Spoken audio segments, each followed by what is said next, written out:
While we're waiting for everybody to log on, if you have a question, feel free to ask it. Yes, Patty, I have a question. This is David. Hi, David. Hi, Patty. I have a question about a Section 8 tenant causing noise and nuisance. Now, should I just give her and the Section 8 a 90-day notice to move out or go through the court? Or what do you think?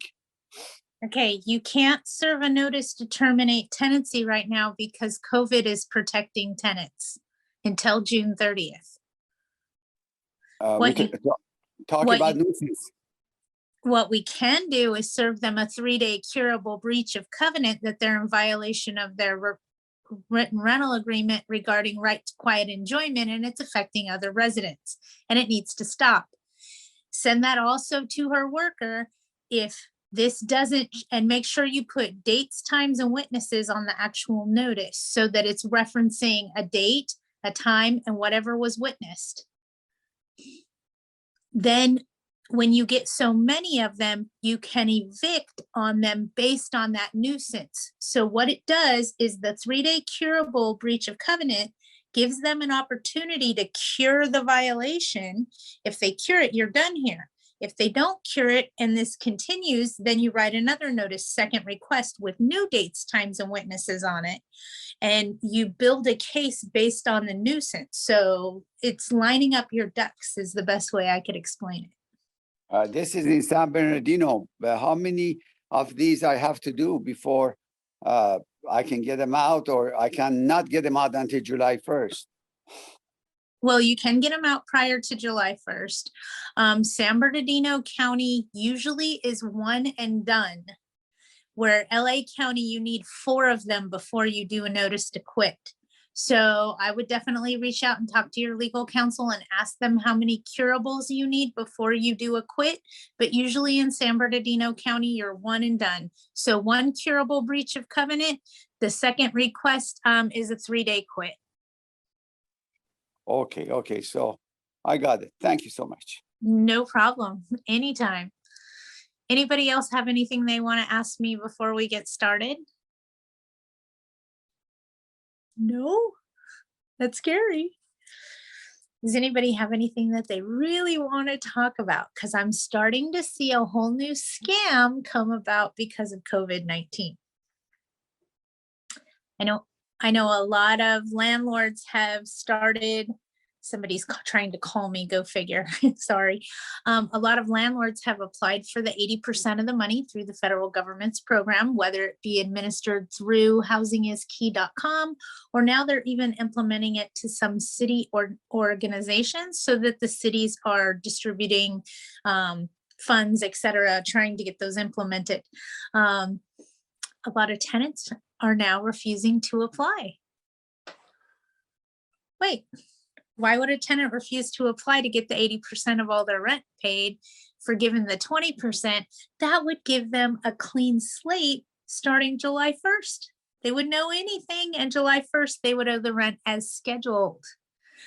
Why wouldn't tenants want to apply for that? Is it because maybe they weren't being honest and truthful from the beginning, and they've been working this whole time? Or collecting unemployment, they bought a new car, yada, yada, yada. And now they're scared to have the government in their business because maybe they haven't been being truthful regarding the pandemic and how they were affected. So starting to see a lot of tenants saying that they won't participate. They don't want to participate. They don't want the government in their business, yada, yada, yada. Be mindful of that. Make sure you're talking to your legal counsel about that. If you have a tenant that doesn't want to apply for the funds, we need to have a conversation. Okay. Seriously, we need to have a conversation because they don't want to apply for the funds for whatever reason. I've heard quite a few of them is I'm not a legal citizen in this country. Well, newsflash, just saying, state of California says that we can't discriminate based on your citizenship. It's a protected class in the state of California. So the government isn't going to be able to do anything but help support you. If they deny you, they're in violation of their own law. Patty, some of my tenants say that they sent in all their forms. How can I check to see if in fact they've done so? How do I know that they have done their part? Remember that phone number that goes with housingiskey.com? Sure. Start calling them and asking them if the tenants have applied for this case as well. They're going to say things like, we don't have a lot of information yet. It hasn't been assigned to a caseworker. Tell them that you need to know. Otherwise, you're going to start eviction immediately. Remember, the whole reason for this is so that we as landlords don't evict. Otherwise, half the state is going to be homeless in the next 6 months. Okay? They don't want us to evict. So if you're not getting the answers you want, and that's what you use as your threatening tactic, you may get some results faster. Just saying. Why not threaten them with what they're trying to stop from happening? So You get me? Yes, if they do not participate, can you go ahead and evict them and tell me more about what would be the next step in case they do not cooperate? Well, at that particular point, I want to talk to legal counsel, and I have a message into both a tenant attorney and a landlord attorney, because I want to know what recourse do we have as landlords if they refuse to participate in the program that is going to set them free to begin with. It doesn't make any sense if your tenant doesn't want to apply for the money. I mean, look at it this way. What if somebody wiped your mortgage clean, okay, and you didn't know money for the last 16 months or the last 12 months even?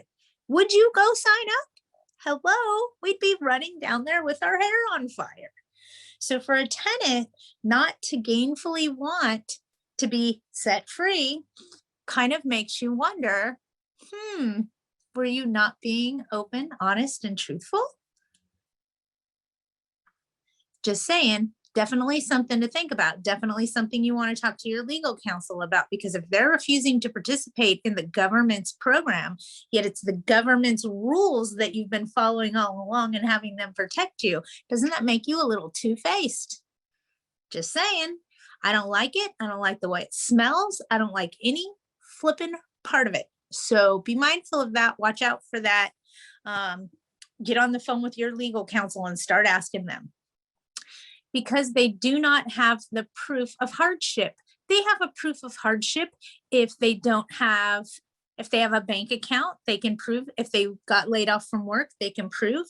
But sometimes it does make it tricky. And you're right, April, some of them don't have the proof of the hardship because they were paid cash under the table because they were illegal immigrants and working illegally under the table. I get it. But something doesn't make sense. And especially if they're driving a brand new car and don't want to participate in the program, I'll tell you right now, that definitely raises my eyebrow and makes my eye twitch. Okay. Yes, my tenant says he was interested in the program. He has not applied and he stopped responding to my text and calls. I called the program number and the operators don't have access to the portal, so they can't give us updates. Isn't that convenient? Ask them who the caseworker is that's been assigned to the case because you'd like to speak to them. See how that worked? And April is telling us that you can apply for the tenant. Oh, there's a concept. April, I love you. Just so everybody knows, April is a money chaser. This girl knows how to chase money, okay? You got questions about money? You go chase money. Okay, here's April. Hold on. What does she say? They contact them three times before they close the case. So they're going to contact the tenant 3 times and then they're going to close the case. That's scary. I hope they don't let them apply for the 25% thereafter. Yay, Diana, you applied. Now we need your tenant to do it. Okay, hold on here. I got a doozy, apparently. Val says, here's a doozy. I sold a home and hold the papers. Okay, so you're acting as the bank, Val.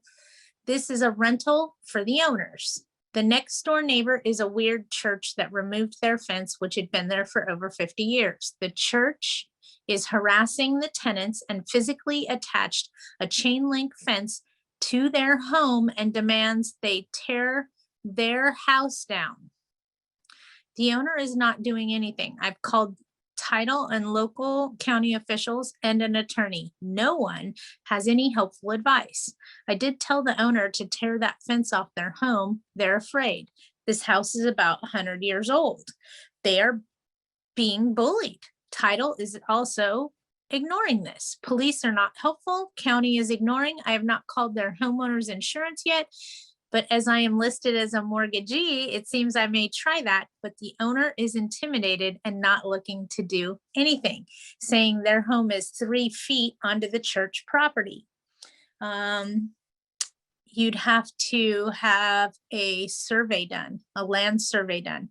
They're not cheap. I've had to do this before, just so you know, where they come out and they measure from all the points and they actually tell you where your property lines are. I've had to have that done. It is fairly expensive, and I'll be honest with you, it was 25 years ago, and I want to say it was $1,800 then. Maybe it was $800. $800, $900. It was almost $1,000 20 years ago. Okay. They came out, they assessed everything, and they found out that our driveway, the middle of our driveway, was the neighbor's property. The middle of our driveway, meaning that I was encroaching on their property for quite some space. How did that work out? The neighbors built a fence right up against my property's back door. And I mean, right up against the back door, literally 6 inches from the back door. No joke. Okay.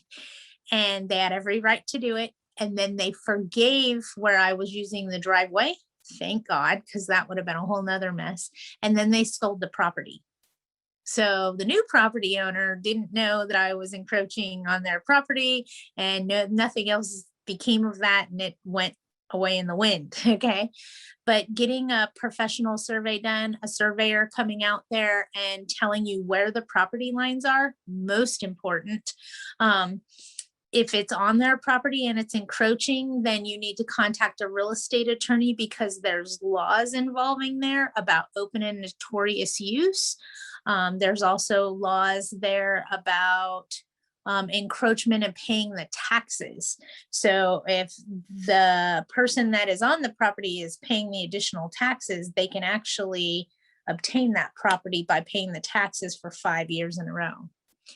Their home is 3 feet into the church property. Even if they are on the church property, it's been there for 100 years. Again, I talked to an attorney, because open and notorious use for 5 years makes it so that you have a common area that you can use. If they're then locking you off from that common area, you have a lawsuit. Okay? Were you paying attention? And I only know this because I'm a real estate broker. Okay? So open and notorious use means that it's been open that way for 5 years or longer, then it's open and notoriously used. Let me give you an example. Back in Malibu, years ago, they had a lawsuit because a developer bought a vacant piece of property and he built a house. He wanted to build a house on it. So he built a house on it. Well, all the beachgoers sued him, because for the past 5 years, they've been parking their cars on that piece of property and using it as access to get to the ocean. They sued him for open and notorious use, and they won. So he had to then give a public access area through his yard to get to the ocean to avoid the lawsuit. So open and notorious use for 5 years or longer. And if you actually pay the tax difference on that, you could end up owning that property by paying the taxes and living on it for 5 years. There's one for you. So pick somebody's lot out in the middle of the woods, build yourself a little cabin, send your money to the tax for their taxes every year for that little spot. And if they don't notice for 5 years, you then own it. Good luck. If they notice in the 5 years, then you're going to have a whole nother problem. You definitely need to speak to a real estate attorney, one that's very familiar with what's going on. I don't know that I'd necessarily, well, you could, because it's going to have a lot to do with open and notorious use. And a survey, a land survey. That's what you need to have done, is a land survey. It's going to be expensive. And if they're right, then you're going to have open and notorious use to fall back on. But I would definitely be talking to a real estate attorney. Oh, hold on. We got more information. I am a third party. Even the attorney says it wasn't my fight. Yep, it's not. It's the owner's fight. It's the landlord's fight and the church's fight. But they can't be attaching things to their property or encroaching on their property either. So you need to figure out what's going on. But it's going to take a civil lawsuit. And yeah, it's not going to be cheap at all. At all. At all. And yeah, sounds like you already got yourself a real estate attorney. So I'd stick with that. If you're using one that specializes in evictions, you may want to ask them what they do regarding real estate law along those lines. Can you call their insurance company? Hold on, let me read this.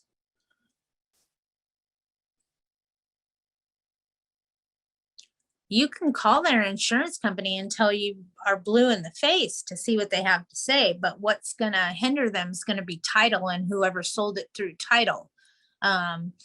If there was a cloud on title or open and notorious use going on, there would have been something that would have to be disclosed during the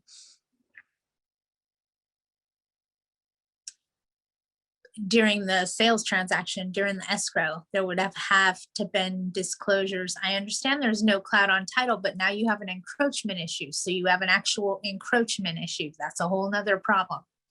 So not a cloud on title, but a cloud on the encroachment. You bought it in 2012 and 2015. Who's the legal counsel you have working on it? I'm just curious. I mean, my question becomes, are Parker Stansberry's a joke? Okay, I would have went with Kimball, Tyree, and St. John, just saying. They have specialized attorneys in their establishment that are specified to deal with certain issues. So they have an attorney that deals strictly with fair housing. They have an attorney that deals strictly with land encroachments. They have an attorney that strictly deals with eminent domain. They have an attorney there that specifically deals with, so in other words, they're a law firm that does evictions. They are high dollar, and I'm being honest with you. It's Kimball, Tyree, and St. John. You should be able to Google them. They're throughout Southern California. They're the Gucci of real estate law. Okay, so you're going to pay for it. Okay, I'll give you an example. I want to say an uncontested eviction with them right now is probably about $1,300. Whereas you go to somebody like Fast Eviction Service, you're looking at $900, $865. So you're paying for their high dollar name, their price tag, you call it whatever you want. It's the Gucci of what you need, but they are the top of the line. Kimball, Tyree, and St. John. And I don't recommend them for everyday evictions just because they're expensive. But when you're in a battle, fair housing, certain issues, I would definitely reach out to them. So that's where I would go. And that's just me talking out loud. Okay, you guys, everybody got that?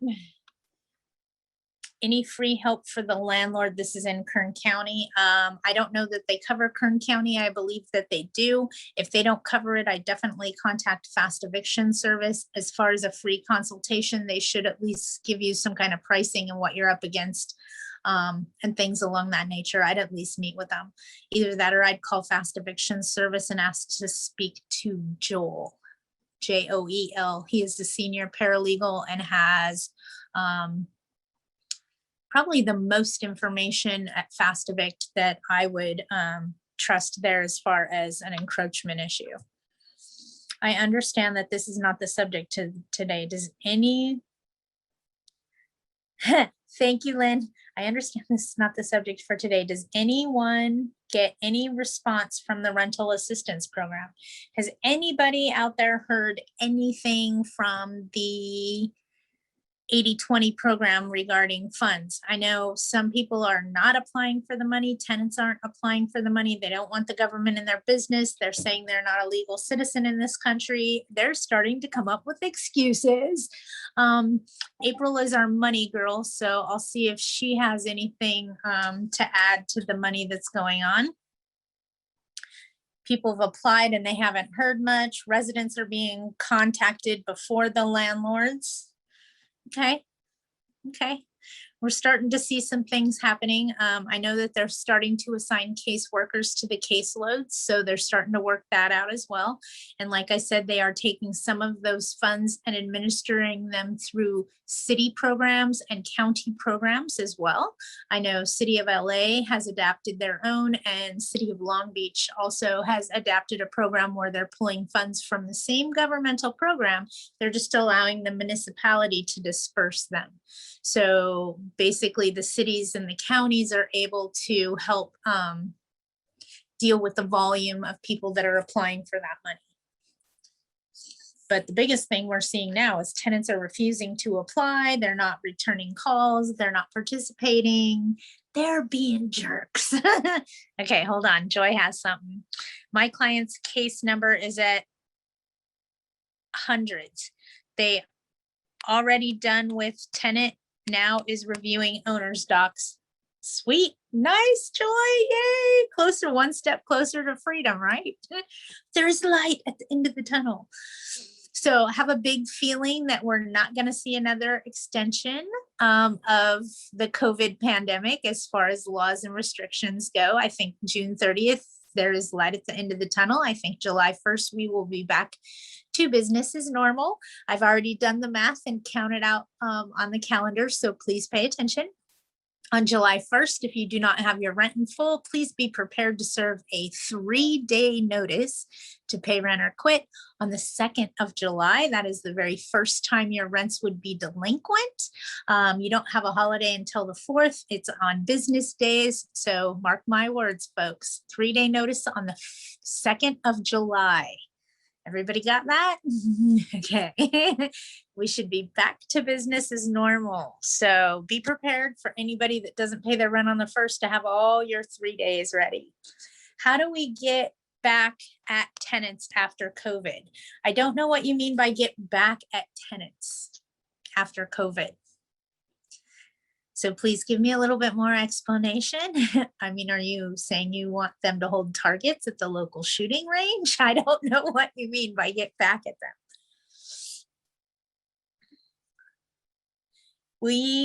Will we be able to charge late fees in July? At this point, I'm going to tell you yes, unless the law changes or something else comes about. How can we make them pay for being a-holes? We can't. No retaliatory issues. You don't want to. Trust me, the fines are atrocious. There's nothing you can do. My guess is Fair Housing is going to tell us that we can't terminate tenancy without cause for 6 months after the pandemic, just like Fair Housing or anything else, along with a rent increase or anything along those lines that would be considered retaliatory.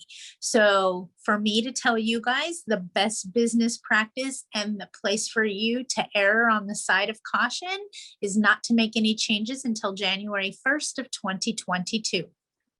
That is the best business practice. No matter what you do, they can't possibly scream retaliation because of COVID. Okay. Also, if you have a tenant that's paid you throughout this pandemic, I don't think raising their rent as soon as you're able to is the way you should thank them. It's a bad business practice. Talk about keeping the balance right. Here they are paying you, doing everything they can to make sure you're paid. And the first thing you want to do to thank them is raise their rent. You need to rethink your business plan because that's not rewarding good behavior. Just saying. Might want to think about that. Okay. If your tenant has paid you throughout this entire pandemic, you need to praise them a little bit. Do something nice, whether you don't raise the rent for 6 months or something along those lines. If they haven't paid you a penny, this is a whole different set of facts. I'm talking about the person that is paid throughout this entire pandemic. You do not want to reward them by increasing their rent immediately. It's just bad business. They paid you through this whole pandemic. You haven't had any hiccups because they've paid you. Please acknowledge good behavior. Please, I beg you, it's detrimental to your business. Okay. Acknowledge the good behavior, reward the good behavior. Don't tolerate the bad behavior. Okay. Hang on. There's lots of chats coming up. So let me go look. I'm going to raise the rent until they leave.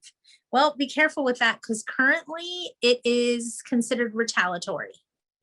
If you raise rents anytime during the pandemic, it is retaliation, and those fines could be implemented as much as monthly in the amount of $2,500 a month for every month that they had a rent increase. So you may want to rethink that.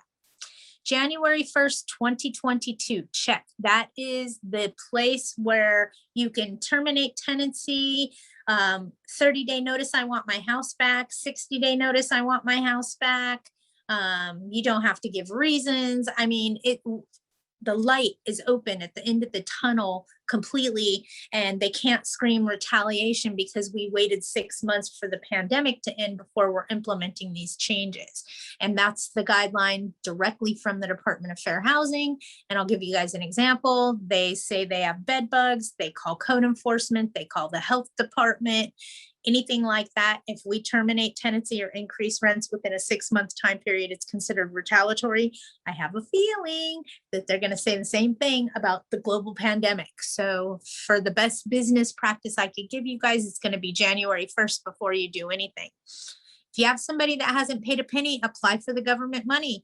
If the tenant won't apply, contact your attorney. Something's not right there. They could be fibbing, but tenants don't ever lie. Yeah, see, I get it. Some of them were simply exercising their rights and doing what they needed to do in order to survive, or just taking advantage of the situation, if you will. And then other ones really truly were affected by the pandemic. I mean, when you have people that say, you know, the mom died in January and the dad died in February and I want to evict them. Well, who are you evicting? The 3 children that are left behind. That is somebody that's truly been affected by the pandemic. Ouch. And you want to go chop their hands off despite their face? That doesn't make sense. So that's the person that we need to protect and keep an eye open for. The person that bought a new car and is running rampant with money, but you're not getting paid and now they don't want the government in their business. That's somebody we need to hang out on the clothesline to dry because we don't have time for that. No, not today.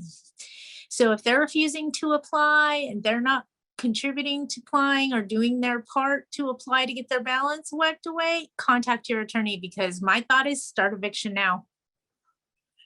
I know they implemented this money so that half of the state of California wouldn't be homeless within the next 6 months, but I'll tell you right now, at least a third of them will be because they were not being openly honest and truthful, and they had the money the entire time. They were just exercising their rights. So with that being said, we'll see how they do on or before June 30th with that 25%. Ouch.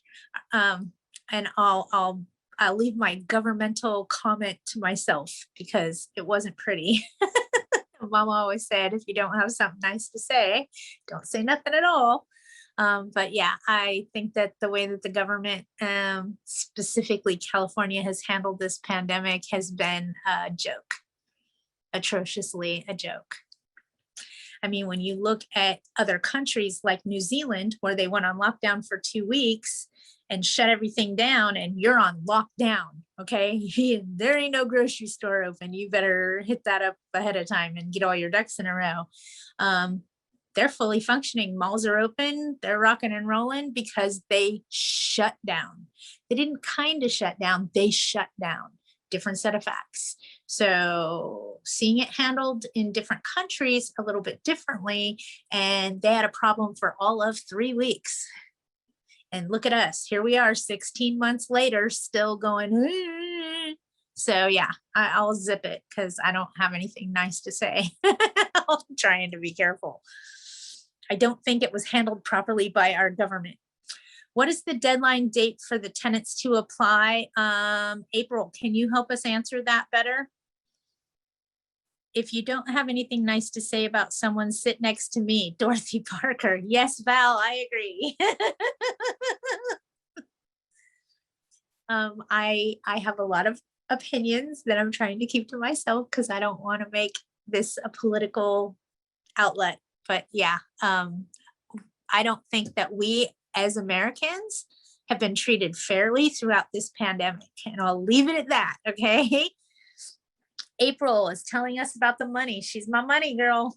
That girl knows how her money. They will continue to take applications until the funds are exhausted. Yay. And April can tell you there's a couple of different places to go apply. Irvine closed their program. Any other place to apply? April will let you know if there's something else in Orange County. Trust and believe that. That girl chases money like nobody's business. Yeah, if anybody is looking to hire a property management supervisor, no, I'm kidding, I'm kidding. April's like, Patty, shut up. Look, God love her. She's gonna go look into it for you and let you know. God love her. This girl knows how to chase money. I'm telling you, she knows how to chase money. She's a sweetheart. Joy would appreciate it if you'd look into that and see if there's any programs in Orange County currently for tenants that are delinquent in their rent, specifically the city of Irvine. Watch, April will be back in 4 minutes with the links of where you go apply. Trust me, she's quick. Anybody else have anything that they want to discuss? I want to remind you when doing dispositions of security deposit, we may see some tenants vacate on their own here very quickly, not because they have somewhere else to go, but because they're scared to death of what's about to happen to them because they're not going to pay you. Just saying. So we may see tenants vacate on their own. Please remember that part of Senate Bill 91 says that you cannot put any COVID rents on the disposition of security deposit unless the tenant puts in writing that you can do so. Everybody got that?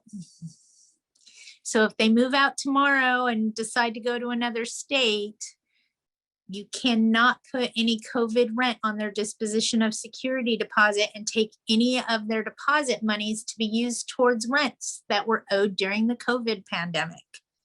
They are protected.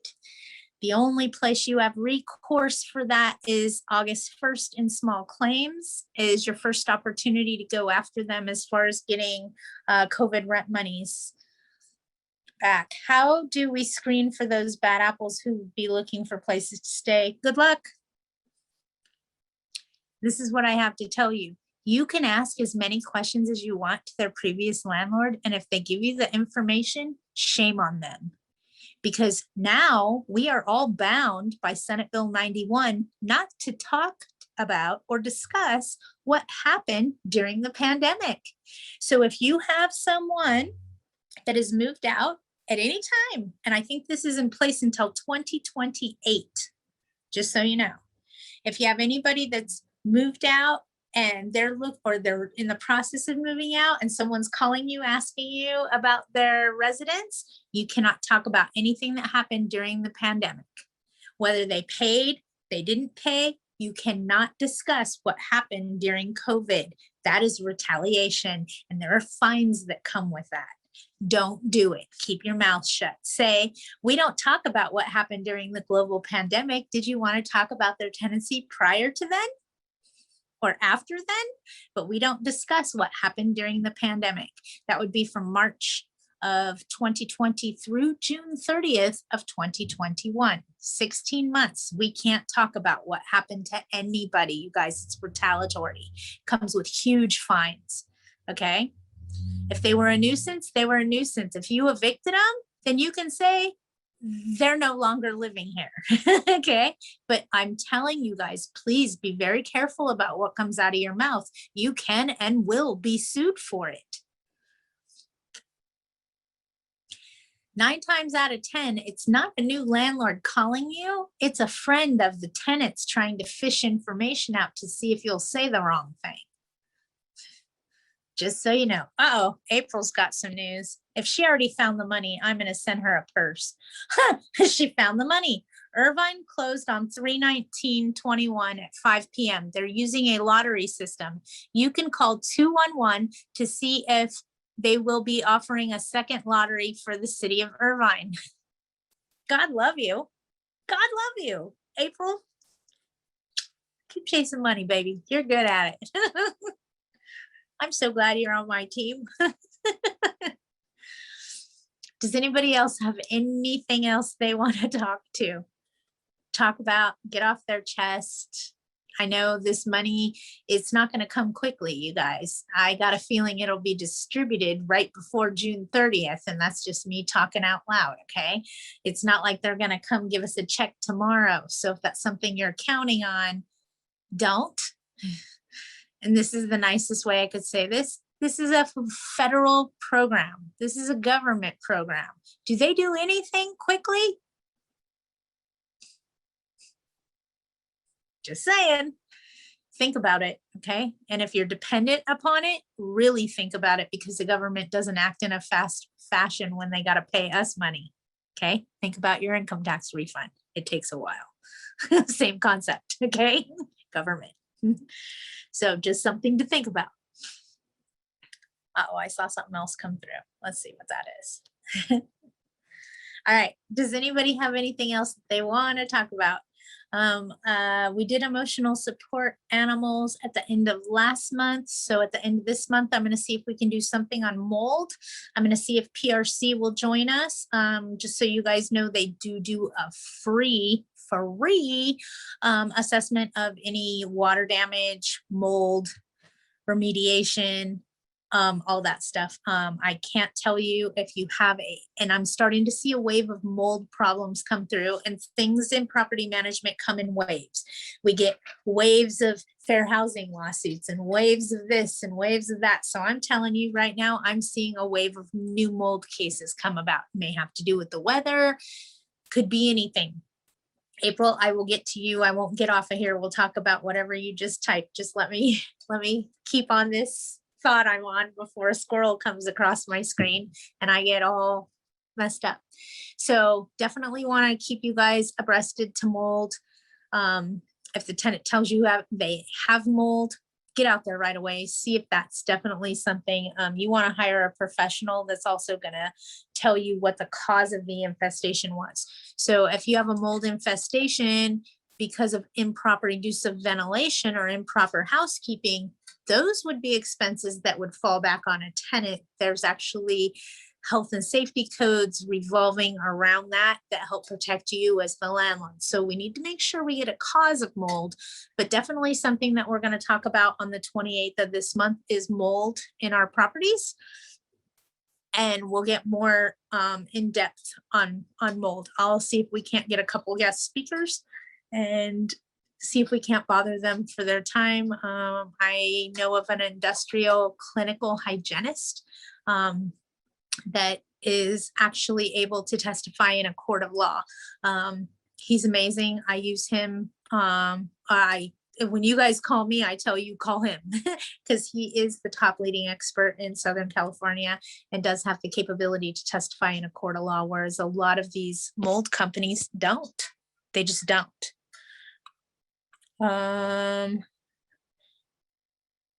April wants to talk about unsanitary conditions. Okay. And one common area mold develops is window plate due to glass sweating.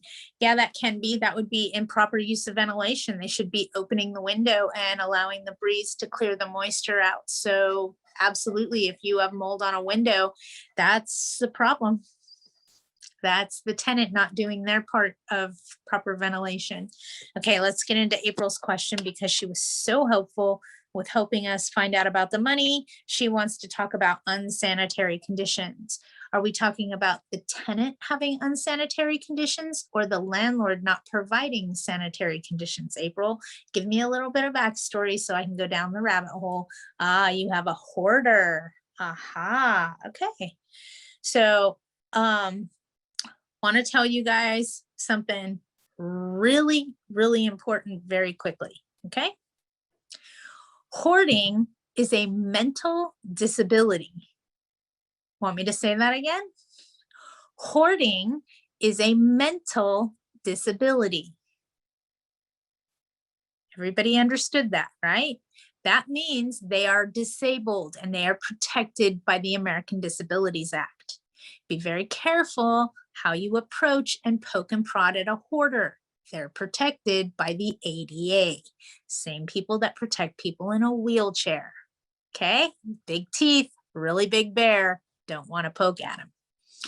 If you have a problem with a hoarder or a pack rat, you usually start that with a 3-day curable breach of covenant regarding cleanliness, cleaning, and use the word pack rat in your covenant notice. You are a pack rat. There's too much clutter and debris within your unit. Trash, clutter, and debris. There is not a safe walking area for emergency personnel. The way that they look at that as a fireman should be able in full gear to fully turn around inside your unit. So you need 3 foot of walking space. Okay. So be very careful how you approach a hoarder. You want to get them on the cleanliness of their unit. Usually when you start poking that they need to clean their unit, first attempt, second attempt, and then you have to remember if they're over a certain age as well, then they have 2 protected classes against them. Once it's a disability and one is their age. So it makes it extremely challenging. But that curable breach of covenant is how you're going to start that and start your timeline chain of events as well of who you're calling, how they're calling. If it's a serious problem, you may even need to call Adult Protective Services to get some assistance out there. If not, what will happen is when you finally get the eviction done, based on the nuisance and the sheriff goes to lock them out, the sheriff will then postpone the lockout and call Adult Protective Services themselves, reporting the issue so that they can get the help they need or get started on the help they need before the lockout commences. Okay. I have to give 4 notices before eviction, correct? I'm assuming this is in LA County and you have a pest problem. Yeah. LA County is extremely diligent on making sure that the tenant had every opportunity to correct these violations before we do a quit notice. So in counties like Los Angeles, your legal team will most likely tell you that you need 4 curable breach of covenants before you do the 3-day quit. Just saying. Definitely want to talk to your legal counsel before you do the 3-day quit or even have them do the 3-day quit notice for you. In LA County, April, 4 is usually what they require. It depends on what it is. You have a hoarding issue. You can also call code enforcement and they'll get involved, but that is almost like calling the cops on yourself because then they're consistently pushing and pressuring you to do something about it. So, or you'll be fined. So be careful about calling the cops on yourself. That's what happens when you call code enforcement. But sometimes we need their teeth to help us make things happen. So I definitely reach out to legal counsel, let them know how many curables you have in place. They all need to have dates, times, and witnesses on them. Photographs are a great thing because they work well in a court of law. Hold on, I'm reading all these questions. Roaches from traveling to neighboring units. Okay, so that's a nuisance right there with the bugs. April, I definitely serve a new curable regarding cleanliness. And now vermin, use the word vermin, coming from within the unit. Okay, and then let me go back to Val. I have a rental unit that's being poorly managed. This is one of the few homes that I haven't yanked away from the manage myself. They are party people 24/7. We know their neighbor very well. They're afraid to call the police due to retaliation. They know about our friend. Next door and are peeing on the house, etc. The neighbor is afraid to call the police. This manager isn't serving him any notice. What should I force the manager to serve?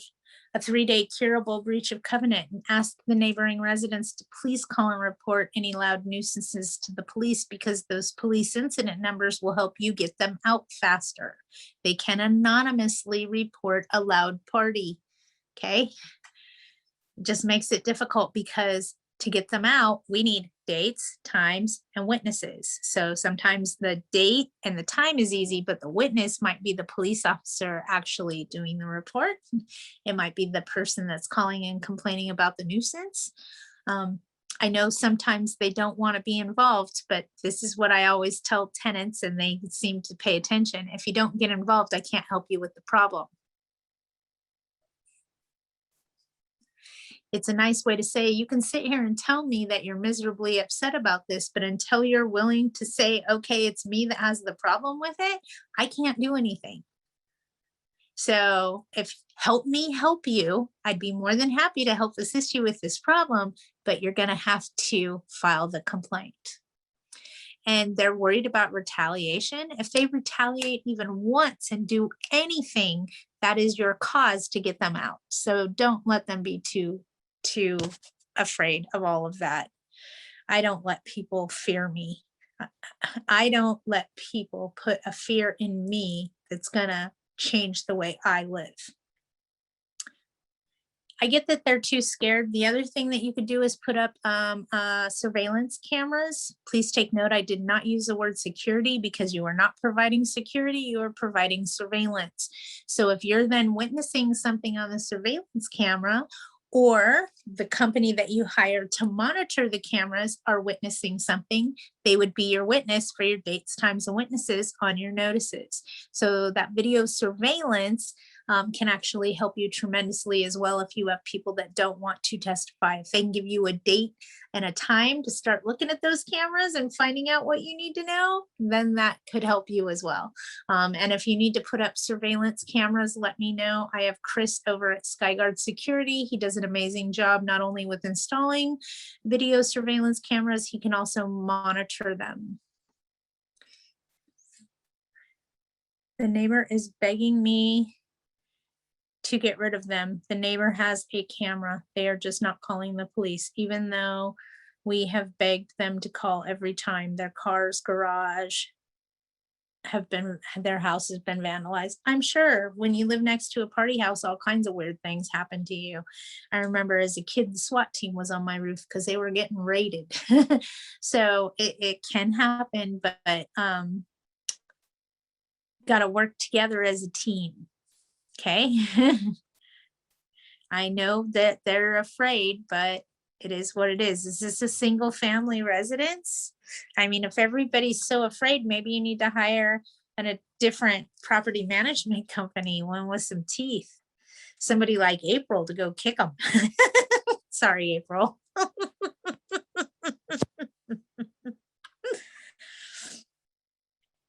it's the guests are the damaging people. I understand totally. You have a party and let's just face it, a couple of people get drunk and before you know it, somebody's peeing in somebody's front yard and somebody else is urinating on somebody's car. And yeah, it's just what happens in a party type establishment.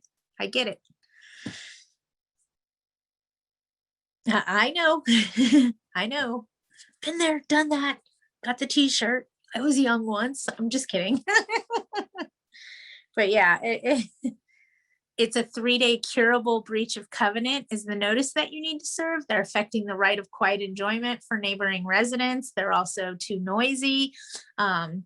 You could also look at their written contract to see what other violations they're in. But I'm going to tell you right now, if they're running a party house on the weekends, you need to get your butt on the inside and do an interior inspection and see what's going on inside the house. Are they damaging the property? Are there holes in the walls? Are they lighting pieces of the carpet on fire? I'm sorry, I'm speaking from past experiences of party houses, so just bear with me, but you need to get in there and see what's going on, not just hear the outside of what's going on. So I would do a 24-hour notice to enter to do necessary or agreed upon repairs or preventative maintenance inspection. That should get you into every room in the property. So I would do that, do preventative maintenance inspection, go in there and see what you're dealing with, because if they're doing all this stuff on the outside, God only knows what the inside looks like. And it's time to go have a look, because that's going to paint the picture over which way you need to go and probably give you the ammunition you need. While you're there, take note of a few things for me, just for giggles. Did they install a flat screen TV without your permission? Did they change the locks? Did they paint? Okay, these are all material breaches of the lease and would be considered modifications to the property without written consent of the landlord and a cause for you to evict. Just saying. Flat screen TVs, number one thing to look for. Number two, and everybody does this one, is change the locks. We all do it. We move somewhere, we don't know who has a key, so we change the locks. That's a modification to the property without written consent of the landlord. That's a problem. That's a violation of the written rental contract. Okay, it's an easy one. The flat screen TV comes as the second easiest one because everybody mounts those to the wall. The mounting that they put on the property is a modification without written consent. The TV is their personal property. But that mount that they mounted to the wall, that becomes real property because it's now affixed to the permanent foundation of the property. That's just a real estate term for you. Sorry, sometimes they come right out. So 3-day curable breach of covenant, but I'd get in the inside first and then do your 3-day curable, because then you could have a whole laundry list rather than one or two things. We don't want one or two things. We want to be able to give the attorney everything they're doing wrong so that when they get in court, they can argue everything they're doing wrong and just not the one or two things that are the most annoying. Okay, we want to build a case. We want to build it on everything they're doing wrong. Damages to the unit, modifications to the unit, unauthorized occupants, unauthorized pets.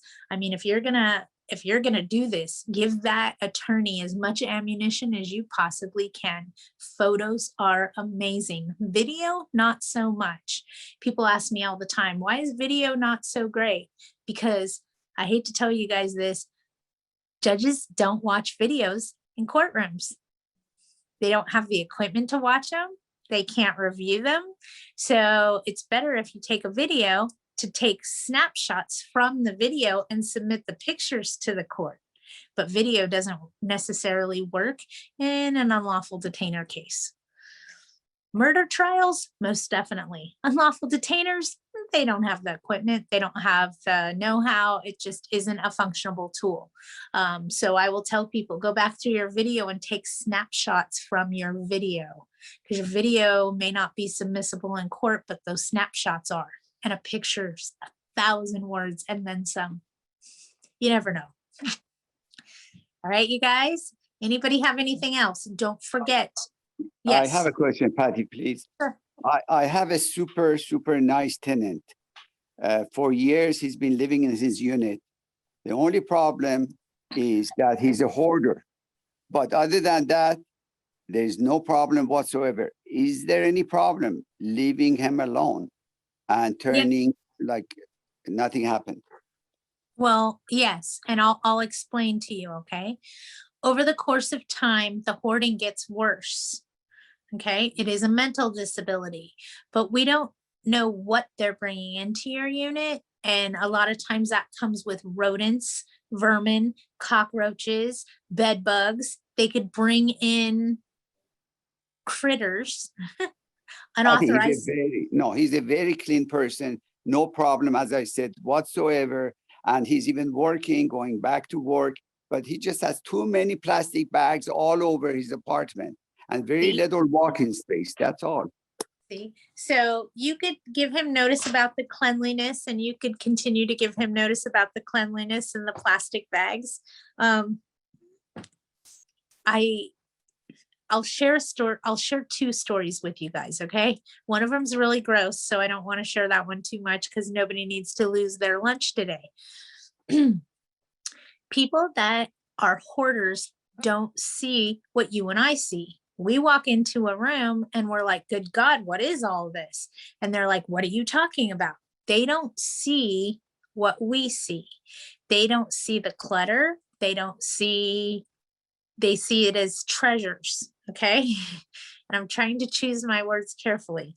One of the very first times no, it was the second time. The second time I threw up in a respirator was in a house with a hoarder. And they put me in a full hazmat suit and I barfed in the respirator. And then they screamed at me, don't take your hood off in here. Don't take your hood off in here.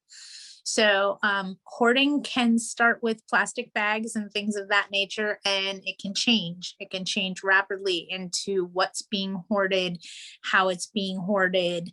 I crochet, and my kids say I hoard yarn.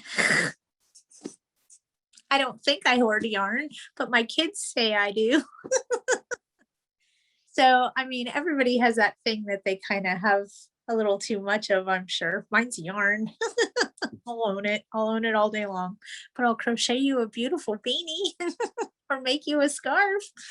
I'm being funny versus something that's seriously a problem. Hoarding can be bad. It can attract Val, I like you. When are we gonna have a little get together?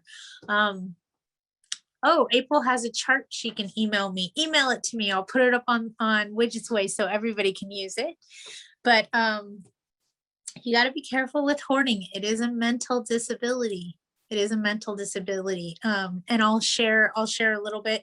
I had a hoarder in a property, and you can call it hoarding. That's how it was clinically diagnosed, was hoarding. But this particular gentleman had a mental disability from flushing the toilet. So after he filled up the toilet, he started on the bathtub. And when I got into the property, and I'm not very tall for those of you that haven't met me in person, I'm about 4 feet, 8 inches tall. So I'm not very tall, but I was eye to eye in the bathtub with this pile of poo, for lack of a better term. And all I kept thinking to myself is, how did he poop that high? I mean, he had to have, okay. So there are some really big medical disabilities regarding hoarding. It isn't always just about plastic bags or cat food cans or whatever the issue is. Sometimes it's bad, you guys. It's really bad, and it can cause all kinds of problems for neighboring residents, not to mention the resident that's in the property. So that being said, be careful with hoarding. Remember, you see a lot of plastic bags. What's under them? What's inside them? You know, if you have 10 bags, that's one thing. If you have 100 bags, that's another thing. If you have 5,000 of them, that's a problem. Okay. So, and April's got a chart on the different levels of pack rat versus hoarding, yada, yada, yada. I just call them pack rats. One of the attorneys taught me that. hoarding is a mental disease. So I try not to use the word hoarder because I'm not a medical doctor and I don't want anybody to think that I clinically diagnose them. But that's me just trying to protect me. So I don't use the word hoarding too much. I use pack rat. An attorney taught me that. So it just kind of stuck of using the word pack rat versus hoarder. Okay. Oh, if you guys want to use pack rat, you go right ahead. But I've seen some pretty interesting treasures from hoarders. Very interesting treasures. And come on, let's face it, some of our tenants hoard people. We call them unauthorized occupants. Some of them hoard pets. Patty, I have a chart I can email you for rental assistance programs available and their deadlines. Maybe you can post it on Widget's Way for everyone. Absolutely, April. Thank you. You're my hero when it comes to chasing money. That girl don't play, you guys. She will find it. If it's out there, she will find it. And if we ever get ripped off by another country, I strongly think that she should be hired for the government to go hunt our money down. Okay, April, I'll give it to my web guy. I'll give it to Hootie and have him put it up on Widget's Way to tell people where to go to get the money. Thank you. You're my hero because I get that question a lot. So, mwah. All right. If nobody has anything else, if you guys have something else, let me know. Next Wednesday should be very interesting. That's the 14th, day before tax day. I do have some tips and tricks for you guys that we're going to go over next week. And at the end of this month, we are going to be talking about mold. So very, very important. If you guys haven't paid attention to a mold class, I will give you a lot of my tips and tricks on how to handle mold. I've been involved in quite a few mold lawsuits. They're not fun. At all. Yeah, and we'll talk more about what kind of verbiage you need in your rental agreement, what protects you and what hurts you more. A lot of people don't understand, but that lease term that locks them in for a period of time, that hurts you as a landlord when something goes badly. We'll talk more about that at the end of this month too, so that you understand the difference of having somebody on a term and a month to month, and then having a problem like a flood or a fire or mold where the house is uninhabitable and they're in a term rental. So we'll talk more about that, and we'll bring that to light so you guys can ask any questions that you have in regards to that as well. And I will see you guys next week. I'm excited. We're going to talk about a few things next week. Okay. Quite a few things next week, and mold at the end of this month. So, and if anybody has anything else, please let me know. I will be putting April's list of where to go get the government money on Widget's Way's website. And if you guys need anything else, you hunt me down. Have a great week, you guys. Yay, we're opening up. Things are opening. We may be getting back to normal sooner rather than later. Yay. All right, you guys have a great week. If you need me, hunt me down and we'll talk then. Bye.